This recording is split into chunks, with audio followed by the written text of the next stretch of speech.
আজকের আলোচনা আমরা অনলাইন রিপোর্টিং যেটাকে বলছি সেটা অ্যাকচুয়ালি আমরা যে প্ল্যাটফর্মের জন্য কথা বলবো আজকে সেটা কিন্তু সোশ্যাল মিডিয়া প্ল্যাটফর্মে আমরা যখন কোনো কিছু নিউজ কভার করব অথবা কোনো নিউজ রিপোর্ট করব সেটা আসলে কেমন হওয়া উচিত, সেটার জন্য কি প্রয়োজন, সেটার ইকুইপমেন্ট কি হতে পারে, সেটার জন্য প্রিপারেশন কি হতে পারে, প্ল্যানিং কি হতে পারে, ওভারঅল আমার মধ্যে কি কি বিষয়ে জানা প্রয়োজন, এই যে আমরা যেটাকে বলছি অনলাইন রিপোর্টিং। অ্যাকচুয়ালি আমরা আজকের আলোচনায় সেই অনলাইন রিপোর্টিংয়ের ওয়েব পোর্টাল সেই পার্টটাকে আমরা এক সাইডে রেখে আমরা শুধুমাত্র সোশ্যাল মিডিয়া সাইটটা নিয়ে কথা বলবো। আর যেহেতু অনলাইন রিপোর্টিংয়ের জন্য সবচেয়ে গুরুত্বপূর্ণ বা সবচেয়ে জনপ্রিয় ডিভাইস হচ্ছে মোবাইল ফোন, সে কারণে এটাকে মোবাইল জার্নালিজমও বলা হয়। অনেকে এটাকে মোবাইল জার্নালিজমটাকে সংক্ষেপে মোজো বলা হয়। আপনারা জানেন হয়তো অনেকে যে বর্তমান সময়ে টেলিভিশনে অথবা প্রিন্ট মিডিয়াতে দুটো জায়গায় কিন্তু মোজো রিপোর্টিং বা মাল্টিমিডিয়া রিপোর্টিং এটা কিন্তু খুব গুরুত্বপূর্ণ এবং এটার জন্য আলাদা আলাদা ডিপার্টমেন্টও থাকে। যেমন আমাদের ইন্ডিপেন্ডেন্টে মাল্টিমিডিয়ার যে ডিপার্টমেন্ট সেটা কিন্তু টোটালি আমাদের থেকে আলাদা, তাদের সাথে আমাদের কোনো যোগাযোগ নেই, কোনো কথাবার্তা নেই, আলোচনা নেই, তারা তাদের মতো করে কাজ করে। তারা হচ্ছে শুধুমাত্র আমাদের যেগুলো অন এয়ার হয় অর্থাৎ টেলিভিশনে যেগুলো ব্রডকাস্ট হয় সেগুলোর তারা সংগ্রহ করে, আবার তারা নিজেরাও কিছু কন্টেন্ট নিজেদের মতো করে তৈরি করে। যেমন আমরা ফেসবুক পেজে ফটো কার্ড ডিজাইন করে সেটা আপলোড দিই, তো ওই মাল্টিমিডিয়া টিমও কিন্তু সেই কাজটা আলাদাভাবে করে, সেটাতে আমাদের কোনো কন্ট্রিবিউশন নেই, ওরা ওদের মতো করে করে নেয়। তো কাজেই একটা মিডিয়া হাউসে এই মোবাইল জার্নালিজমটা বর্তমান সময়ে অত্যন্ত জনপ্রিয় এবং খুব সুপরিচিত একটা নাম। এটাকে পুরো সংক্ষেপে মোজো বলে, আর এটার পূর্ণরূপ হচ্ছে মোবাইল জার্নালিজম। আপনারা দেখবেন বিভিন্ন সময় বিভিন্ন পত্রিকায় তারা রিক্রুট করে, মোজো রিপোর্টার হিসেবে নিয়োগ দেয়। তো এই কারণে আপনাদেরকে বিষয়টা এক্সপ্লেইন করলাম। তো আমরা যে বইটা পড়তে চাচ্ছিলাম আজকে পাঠচক্রের মতো করে, সেই বইটা আল জাজিরার media training and development centre থেকে এটা আসলে তৈরি করা হয়েছে। এটা অনেকটা অ্যাকচুয়ালি বুকলেট বলতে পারি এটাকে আমরা, ছোটোখাটো একটা বই। তো এইটা আমরা আজকে এখান সবাই মিলে পড়তে পারলে অনেক সুন্দর হইতো। যেমন একজন একটা পার্ট একটা পেজ যখন পড়ব তখন সেটাকে যদি আমি আবার এক্সপ্লেন করি তাহলে দেখা যাবে যে তার নিজের যে বোঝার শক্তি সেটাও সে বুঝতে পারলো এবং সেটারও চর্চা হলো। আবার পাশাপাশি অন্য যারা আমরা শুনছি, যিনি পাঠক রিডার পাঠ করছেন যে অংশটা, সেই অংশটা পাঠ করার সময় আবার অন্যরা শ্রোতা যারা আছে, অডিয়েন্স যারা আছে, তারাও কিন্তু সেটা সম্পর্কে একটু চিন্তা ভাবনা করার সুযোগ পেল। ওভারঅল যখন সেটার পড়া হয়ে গেল, পাঠ শেষ হয়ে গেলে যিনি ব্রিফ দিবেন বা এটাকে এক্সপ্লেন করবেন তিনি কিন্তু যখন আরও কিছু ইনফরমেশান নতুন করে প্রেজেন্ট করবেন তখন দেখা যায় যে ওই পাঠচক্রটা একেবারে মানে আমরা যেটাকে বলি ফ্রুটফুল হওয়া, সেটা কিন্তু হয়ে গেল। একটা ফলপ্রসূ আলোচনা বা কর্মশালা তখন হয়। একটা পাঠচক্রটা আকারে আমরা এখন এখানে আজকে করতে পারছি না, আজকে ইন্ট্রো টাইপের আমরা আমাদের যে আজকের অনলাইন রিপোর্টিংয়ের যে কর্মশালা সেটার আমরা ইন্ট্রো পার্টে অল্প কিছু সময় আলোচনা করব। আমাদের পরবর্তী যে দুটো পার্ট হবে সেই দুটো পার্টে আমরা বইয়ের বাকি অংশটা, ইন্ট্রোর পরবর্তী পার্টগুলো আমরা কথা বলবো, আলোচনা করব। আমরা এই বইতে দেখব যে কয়েকটা গুরুত্বপূর্ণ সেগমেন্ট আছে। তার মধ্যে প্রথমে এখানে এক্সপ্লেন করা হচ্ছে যে মোবাইল জার্নালিজমটা আসলে কী। দ্বিতীয়ত হচ্ছে এই যে মোবাইল জার্নালিজম এটার সুবিধাটা কী, কেন এটা এত পপুলার হলো সেটা নিয়ে কথা আছে। দেন হচ্ছে মোবাইল জার্নালিজমের ক্ষেত্রে আপনি কখন নিজেকে এক্সপার্ট মনে করতে পারবেন বা কিভাবে এটাকে আপনি মাস্টারিং করবেন সেটা সম্পর্কে আলোচনা আছে। দেন আছে স্কিলস নিয়ে। কোনো একটা কাজের জন্য অবশ্যই অনেকগুলো স্কিল লাগে, অনেক স্কিলের সমন্বয়ে কিন্তু কাজটা অনেক সুন্দর হয়, মানে প্রেজেন্টেবল হয়। তো মোবাইল জার্নালিজম ভালো করতে হলে বা এটা সম্পর্কে বিশদ জ্ঞান লাভ করার জন্য আমাদেরকে খুব বেশি স্কিলের প্রয়োজন নাই, কিন্তু যে স্কিলগুলোর কথা এখানে আলোচনা হবে সেই স্কিলগুলোর সাথে আমরা অলরেডি এখানে যারা আমাদের অডিয়েন্স আছি, আজকে আমরা পাঠশালায় অংশগ্রহণ করছি, এই যে পাঠচক্রে অংশগ্রহণ করছি, তারা সবারই মোটামুটি এই স্কিলগুলোর সাথে পরিচয় আছে। যেমন আমরা কয়েকটা সফটওয়্যার ব্যবহার করি অথবা কিছু টুলস বা অ্যাপ্লিকেশন ব্যবহার করছি, ক্যানভা থেকে শুরু করে ডক্স থেকে শুরু করে যে যে প্ল্যাটফর্মগুলো আমরা ব্যবহার করছি এগুলোর সাথে মোটামুটি আমাদের একটা পরিচয় আছে, কিন্তু এখানে আমরা আরও নতুন কিছু অ্যাপ্লিকেশন টুলসের নাম শুনবো, সেগুলোর সাথে আমরা অভ্যস্ত হওয়ার চেষ্টা করব। বাট যদি আমরা সেটা না পাই, কারণ আল জাজিরা যেটা করছে সেটা হচ্ছে আসলে অ্যাকচুয়ালি একটু অ্যাডভান্স লেভেলের টেকনোলজি সফটওয়্যার টুলস ব্যবহার করে একটা স্মার্ট মোবাইল জার্নালিজম বা মজুর রিপোর্টিংয়ের জন্য যা যা প্রয়োজন সেগুলো সম্পর্কে তারা ইনফরমেশান এখানে শেয়ার করছে। কিন্তু আমাদের দেশের পার্সপেক্টিভে আবার সেটা হয়তো বা আমরা গুগলের ফ্রি ভার্সনগুলো ব্যবহার করি, যেমন আমরা খুব লো কোয়ালিটির বা যেগুলো বিনামূল্যে ব্যবহার করা যায় সেগুলো আমরা ব্যবহার করি। সো আমরা যেটা পারি সেটা তো পারলামই, আর যদি আমাদের সেই সামর্থ্য থাকে তখন আমরা আরও একটু হায়ার লেভেলে অ্যাডভান্স লেভেলের অ্যাপ্লিকেশন টুলসগুলোর সাথে পরিচিত হব। ওগুলোর মাধ্যমেই আমরা মূলত আমাদের স্কিলগুলোকে আমরা প্রেজেন্ট করব।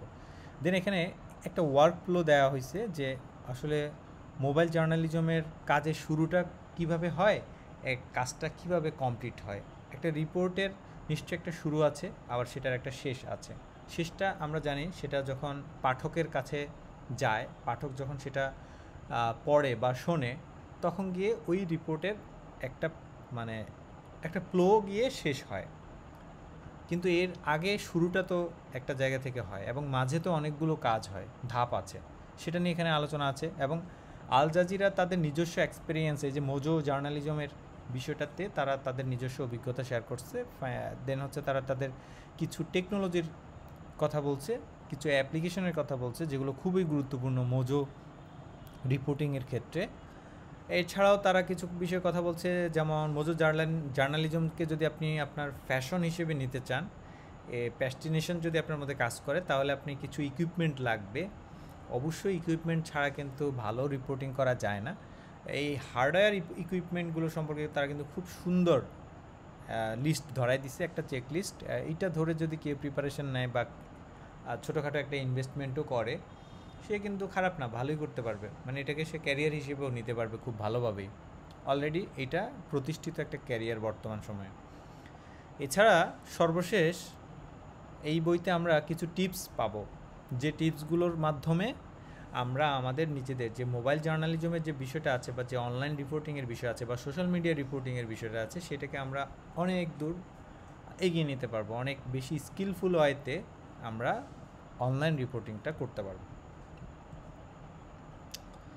আমরা যেহেতু বলছিলাম যে আজকে আমরা আসলে বইয়ের ইন্ট্রোডাকশন, এখানে আসলে কী কী বিষয় নিয়ে কথা হয়েছে, আলোচনা আছে, সেগুলো নিয়ে আমি অলরেডি কথা বলে ফেলছি এবং আমি আর বাকি 10 মিনিট কথা বলবো। সেখানে ইন্ট্রোডাকশন পর্বের কিছু বিষয় থাকবে। আমরা একটু চলে যাই, মোবাইল জার্নালিজমটা কি।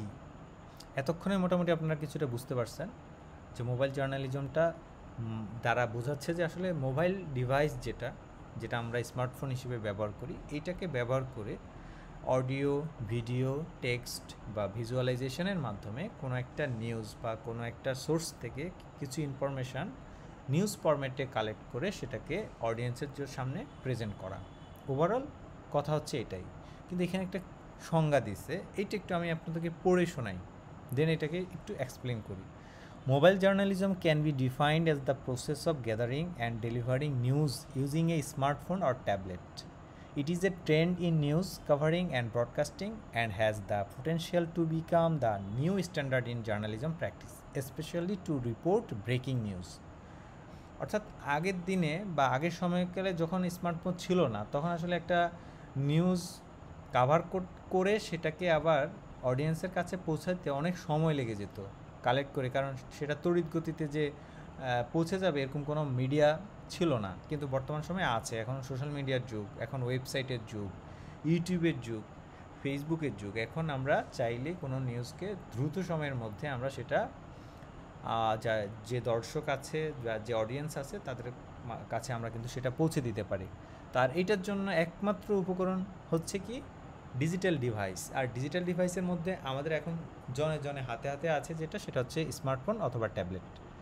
তো এইটার মাধ্যমে আসলে নিউজ গ্যাদারিং করে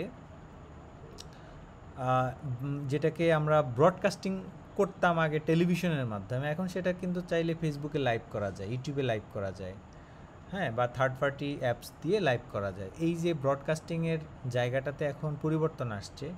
আগে টেলিভিশন এবং বর্তমান সময়ের মাঝামাঝি সময়ে ছিল ওবিএস ব্যবহার করা হইতো, ওবিএস অথবা ওবিএসের মতো আরও অনেক ধরনের অ্যাপ্লিকেশন সফটওয়্যার আছে, সেগুলো ব্যবহার করে ব্রডকাস্টিং করা হতো।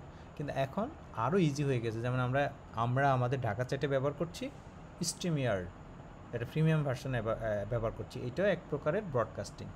তো আমাদের এখানে প্রোডাকশনে আমরা যারা কাজ করি, যেমন আমাদের যেহেতু শুধু প্রোডাকশন বলতে আমাদের এখন কী হয়, আমাদের শো হয়, আমাদের প্রডিউসার আসাদ ভাই এবং প্রডিউসার মুহিম ভাই, এর আগে আব্দুল হাকিমও মাঝে মাঝে প্রোডাকশনে কাজ করছে। তো কাজে এই যে প্রোডাকশনের সাথে আমরা মোটামুটি পরিচিত এটা, এবং এটাকে ব্রডকাস্টিং, যে ব্রডকাস্টিং ব্যাপারটাও মোটামুটি আমরা বুঝতে পারছি যে আসলে কোনো একটা সিস্টেমে বা কোনো একটা প্রসেসের মাধ্যমে ভিডিও বা ভিজুয়ালাইজেশনটাকে পৌঁছে দেওয়া, অডিয়েন্সের কাছে পৌঁছে দেওয়া, সেটার সেই প্রসেস বা সেই কমিউনিকেশন বা টেলিকানেকশন নিয়ে আমরা এখন কথা বলছি না, সংক্ষেপে আমরা মোবাইল জার্নালিজমের বিষয়টাকে একটু বোঝার চেষ্টা করি।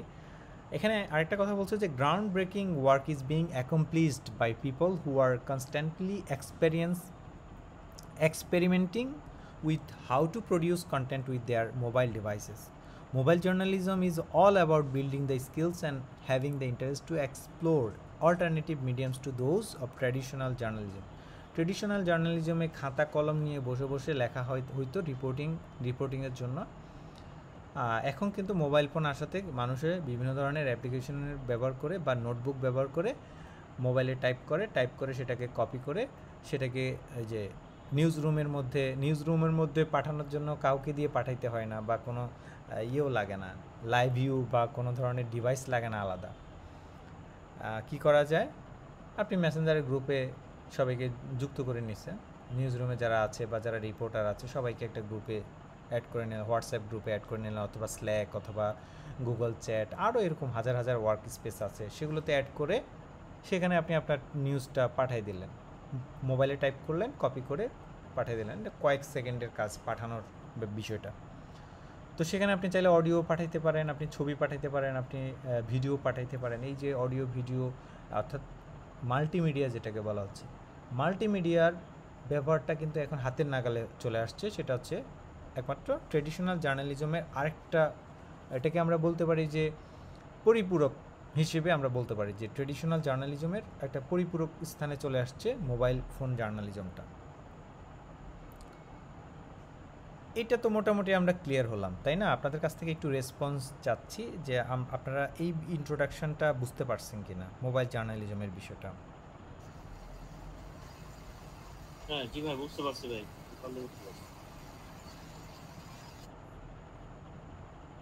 আচ্ছা জি, ধন্যবাদ। তাহলে আমরা একটু এইটার একটু সুবিধাটা কি, আমরা একটা মিডিয়া ফেজের মাধ্যমে আমরা এই নিউজ কভার করতেছি, আমরা অ্যাকচুয়ালি অনেক বেশি নিউজ কভার করতেছি এরকম না, আমরা মেইন স্ট্রিম মিডিয়া থেকে সেগুলোকে আরও বেশি ডাইভার্সিফাই করতেছি আমাদের প্ল্যাটফর্মের মাধ্যমে। মানে সোশ্যাল মিডিয়াতে মিডিয়া পেজ আছে এরকম হয়তো বা অনেক 100, 200, 500 থাকতে পারে, কিন্তু সেটা খুব বেশি এমনটাও না। বাংলাদেশের 18 কোটি 20 কোটি মানুষের মধ্যে যদি আমরা ধরে নিই যে সেখানে অন্তত 8 কোটি মানুষ স্মার্টফোন ব্যবহার করে, সে 8 কোটি মানুষের কাছে পৌঁছানোর জন্য যদি 100টা মিডিয়া পেজ কাজ করে, এটা খুব বেশি কিছু না কিন্তু। এখন লাভটা কি, সুবিধাটা কি, মানে আমাদের যে পাবলিক, সেই পাবলিক সেন্টিমেন্টের মধ্যে আসলে নিউজের গুরুত্বটা কতটুকু, হ্যাঁ, আর নিউজটা যে একটা ইনফরমেশান সেইটা সবাই যে একই হারে কনজিউম করবে ব্যাপারটা তো এমনও না। তো কাজেই মোবাইল জার্নালিজমটা এখন বিবেচনার বিষয়, যে অথবা আপনাকে এটাতে ডিপ থিঙ্কিং করতে হবে যে আপনি যে নিউজটা নিয়ে কাজ করছেন বা আপনি যে ইনফরমেশানটা নিয়ে কাজ করছেন, আপনি যে কন্টেন্টটা নিয়ে কাজ করছেন, সেই কন্টেন্টটার যারা কনজিউম করবে, যারা এটার অডিয়েন্স, সেই অডিয়েন্সের কাছে এটার গুরুত্ব কতটুকু, সে এটাকে তার প্রয়োজন আছে কি না, এই ইনফরমেশানগুলো, এই কন্টেন্টটার তার প্রয়োজন আছে কি না, সেটাকে কনজিউম করবে কি না, এই চিন্তাভাবনাগুলো থেকেই কিন্তু মূলত এই যে অ্যাডভান্টেজের ব্যাপারটা আসছে, যে মোবাইল জার্নালিজমের অ্যাডভান্টেজটা আসলে কীভাবে হতে পারে। এখানে এরা বলছে যে mobile journalism offers numerous advantages for news organization, this benefits however will only materialize if journalist are well train for going mobile. মানে জার্নালিস্টরা যদি মোবাইলকে ব্যবহার করতে পারে সঠিকভাবে, তাহলে যারা নিউজ অর্গানাইজেশন আছে, যেমন হতে পারে সেটা প্রিন্ট মিডিয়া অথবা ইলেকট্রনিক মিডিয়া, তারা কিন্তু খুব ভালো সুবিধা এই মোবাইল জার্নালিজমের মাধ্যমে পেতে পারে। এখানে একটা উদাহরণ দিচ্ছে, যেমন journalist must get the necessary technical training required to use mobile devices for news purposes. যেমন আমরা অনেকে হয়তো মনে করি যে আমার আশেপাশে তো সবাই মোবাইল ফোন ব্যবহার করে, তার মানে সবাই তো মোবাইল ফোনে আবার ব্যবহারে কি এক্সপার্ট হতে হয় নাকি? বিষয়টা একেবারে তা না, বরং আপনি যদি কোনো স্পেসিফিক পারপোজে আপনি কোনো একটা ডিভাইস ব্যবহার করেন, তখন সেটার পার্সপেক্টিভে আপনাকে কিছু টেকনিক্যাল ট্রেনিং নিতে হবে এবং সেগুলো খুবই প্রয়োজন।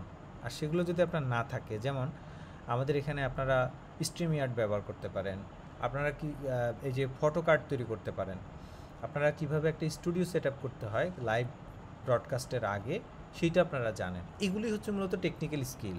এই টেকনিক্যাল ট্রেনিংগুলোর যত ধাপে ধাপে ডেভেলপ হবে, তত বেশি আমাদের কন্টেন্টগুলো স্মুথ হবে, আমাদের কন্টেন্টগুলো পাবলিক এঙ্গেজমেন্ট বাড়বে, আমাদের রিচ বাড়বে, পাবলিক কনজিউমটা বেশি পরিমাণে হবে। এটা কিন্তু মানে আমরা বুঝতে পারবো না, এটা টোটালি এটা ডিপেন্ড করে হচ্ছে টেকনিক্যাল ট্রেনিংয়ের ওপর। এখন আমাদের দেখা গেছে যে আমাদের টেকনিক্যাল ট্রেনিং আসলে কতটুকু, আমরা আসলে ওই লেভেলের টেকনিক্যাল ট্রেনিং এখনও দিচ্ছি না, বা দেওয়ার জন্য যে পরিমাণ সময়, যে পরিমাণ দরকার, সেটা আমাদের আসলে এখানে আমরা করতে পারবো না। আমাদের সেই এখনও সেই কী বলে ক্যাপাবিলিটির জায়গাটা তৈরি হয়নি। কিন্তু ঢাকা চ্যাট ভার্চুয়ালি মাঝে মাঝে যে অ্যারেঞ্জমেন্টগুলো করছে, সেগুলোর মাধ্যমে কিন্তু কম বেশি আমরা ওই দিকে যাচ্ছি। এমন না যে একেবারে পিছিয়ে আছি, এমন না। আমরা কিন্তু আপনাদেরকে সেই ইনফরমেশনগুলো গ্যাদার করছি, সেগুলোর সাথে ধাপে ধাপে পরিচয় করিয়ে দিচ্ছি। তো কাজেই মোবাইল জার্নালিজমের অ্যাডভান্টেজটা পেতে হলে আমাদেরকে যেটা করতে হবে সেটা হচ্ছে আমাদের টেকনিক্যাল ট্রেনিংটাকে আরও বেশি গুরুত্ব দিতে হবে, এবং আমরা সেটা শুরু করছি। আশা করি যে আমাদের দেখবেন যে এই ওয়ার্কশপের যতগুলো পর্ব আছে, এগুলো যখন যত বেশি শেষ হতে থাকবে এবং আমাদের প্ল্যাটফর্মের মধ্যে আমরা যত বেশি আমাদের ইকুইপমেন্টগুলোকে আমরা অ্যাড করতে পারবো, দেখবেন যে আমাদের কাজের মধ্যে অনেক গতি আসবে এবং আমাদের এঙ্গেজমেন্টটা অনেক বাড়তে থাকবে। তো আমার আজকের আলোচনার আর 1 মিনিট আছে, তা আমি এখানে জাস্ট আজকের 1 মিনিটের মধ্যে ব্যাখ্যা না করে আমরা একটা দেখব, মোবাইল জার্নালিজমের যে অ্যাডভান্টেজের বিষয়টা আছে, সেই অ্যাডভান্টেজের কতগুলো পয়েন্ট আছে সেগুলো একটু জাস্ট পড়ে শোনাই। মোবাইল জার্নালিজমের 1 নম্বর সুবিধা হচ্ছে মোবিলিটি। আপনি একটা মোবাইল ডিভাইস হলে আর ছোটোখাটো কিছু গ্যাজেট আইটেম আপনার সাথে থাকলে আপনি কিন্তু যে কোনো জায়গায় যে কোনো মুহূর্তে ইনফরমেশান বা নিউজ কালেক্টের জন্য যেতে পারেন। এটা হচ্ছে মোবিলিটির সুবিধা। তারপর হচ্ছে আপনার খরচ অনেক কম। আপনি যদি অন্যান্য মাধ্যম ব্যবহার করেন, সেগুলো কিন্তু অনেক বেশি টাকা প্রয়োজন হতে পারে। যেমন নাকি আপনাকে যদি একটা ক্যামেরার প্রয়োজন হয়, সেই ক্যামেরার দাম পড়ে যাবে 2-3 লাখ টাকা। সেটার জন্য আরও সাথে যে ডিভাইসগুলো প্রয়োজন, লাইভ ভিউ সহ অন্যান্য যে ডিভাইসগুলো, মাইক্রোফোন, সবগুলো একসাথে করলে দেখা যাবে যে যেখানে টাকা লাগে আপনার একজন রিপোর্টারের পেছনে 5 থেকে 7 লাখ টাকা খরচ করতে হয়, সেখানে একজন মজুজান রিপোর্টার যে, তার পেছনে সর্বোচ্চ একটা মোবাইল ফোন, সাথে মাইক্রোফোন, ছোট একটা স্ট্যান্ড, ওভারঅল তাকে কিন্তু আপনি চাইলে 70,000 থেকে 80,000 বা 1 লাখ টাকার মধ্যে কিন্তু তাকে খুব ভালোভাবে আপনি সেট আপ করে দিতে পারেন। তাহলে অবশ্যই খরচ অনেক কমে যায়, 10 গুণ কমে যায় খরচ। এটা একটা সুবিধা হতে পারে। 4K কোয়ালিটি, বর্তমান সময়ে কিন্তু মোবাইল ফোনের রেজুলেশনের মধ্যে অনেক পরিবর্তন আসছে, যেহেতু জেনারেশন চেঞ্জ হয়েছে বা আপডেট আসছে, সে কারণে মডেলে আপডেট আসার কারণে আমরা কিন্তু নিউয়েস্ট জেনারেশনের মোবাইল ফোন ব্যবহারের মাধ্যমে কিন্তু 4K কোয়ালিটি, যে কোয়ালিটিটা আমরা আগে পেতাম ক্যামেরার মাধ্যমে, সেটা কিন্তু আমরা এখন মোবাইলে পাচ্ছি। এটা একটা আমাদের অ্যাডভান্টেজ। সেফটি আছে। অন্যান্য ডিভাইসগুলোর ক্ষেত্রে পরিবহনের ক্ষেত্রে একটু সমস্যা হয়, সে কারণে দেখা যায় যে ভেঙে যেতে পারে বা কোনো ধরনের ক্ষয়ক্ষতি হতে পারে। সেটা থেকে কিন্তু মোবাইল ফোনটার মোটামুটি যেহেতু এটা পোর্টেবল, সে কারণে এটা সুবিধাজনক। এছাড়া মোবাইলের মাধ্যমে একই সাথে আপনি অনেকগুলো কাজ করতে পারেন, কিন্তু আপনি ক্যামেরা নিয়ে বের হইলে আপনি কিন্তু একই সাথে লাইভ করতে পারবেন না, কারণ আপনার এখানে লাইভ করার জন্য আলাদা আপনাকে ব্যাকপ্যাক নিতে হবে। ব্যাকপ্যাকের পরিবহনটা আবার আরেকটা বাড়তি ঝামেলা। তো লাইভ স্ট্রিমটা মোবাইল ফোনের মধ্যে আপনি একটা ডিভাইসের মধ্যেই সব কিছু করে ফেলতে পারতেছেন। এটা একটা বড় ধরনের অ্যাডভান্টেজ, এবং এটা একটা জব এফিশিয়েন্ট বলা যেতে পারে মোবাইল ফোনটা। এবং এখানে যেহেতু নিউজ রুমের সাথে খুব দ্রুত ট্রান্সমিট করা যায়, ডিরেক্টলি ট্রান্সমিট করা যায় মোবাইল ফোনের মাধ্যমে, আপনি তো শুধুমাত্র একটা ক্যামেরা দিয়ে একই সাথে কথা বলতে পারবেন না, ক্যামেরাতে তো আর কথা বলা যায় না। বা ভিডিও ডিভাইস যেগুলো সেগুলোতে তো আপনি কথা বলতে পারবেন না, কিন্তু এখানে আপনি কথাও বলতে পারবেন। তার মানে আপনার ট্রান্সমিশন, যে ডেটা ট্রান্সমিশনের সুবিধাটা অনেক বেশি পাওয়া যায়। তো এই ছিল, আমি এখানে আজকে শেষ করছি, যেখানে বলছিলাম 20 মিনিট কথা বলবো। এই ছিল আমাদের আজকে ইন্ট্রো পর্বে। আমরা মোবাইল জার্নালিজম বা মজু রিপোর্টিং বা অনলাইন রিপোর্টিং বা সোশ্যাল মিডিয়া বেসড রিপোর্টিংয়ের বেসিক ইন্ট্রোডাকশন। আশা করছি আপনাদের যদি কোনো প্রশ্ন না থাকে আমরা শেষ করব। কোনো কি প্রশ্ন আছে কি আজকের আলোচনা থেকে? না ভাইয়া, কোনো প্রশ্ন নেই। জি। আচ্ছা, এটা কি আপনাদের ইন্টারেস্টিং মনে হয় যে আসলে মজুর রিপোর্টিংটা একটা ইন্টারেস্টিং ব্যাপার-স্যাপার আছে? মনে হয় আপনাদের? হ্যাঁ, হ্যাঁ, মোবাইলের মাধ্যমে যে ইজি ইজি ওয়েতে সবকিছু কালেক্ট করা যায়, রিপোর্টিং করা যায় সবকিছু, সেক্ষেত্রে হ্যাঁ অনেকটাই সহজ এবং মজার। আর ভাই, যেহেতু ভাই আমরা ঢাকা চ্যাট নিয়ে কাজ করি এবং আমাদের বেশিরভাগ কাজগুলি হয় মোবাইল দিয়ে, তো আমাদের জন্য এটা বাধ্যতামূলক টু লার্ন ফ্রম দিস।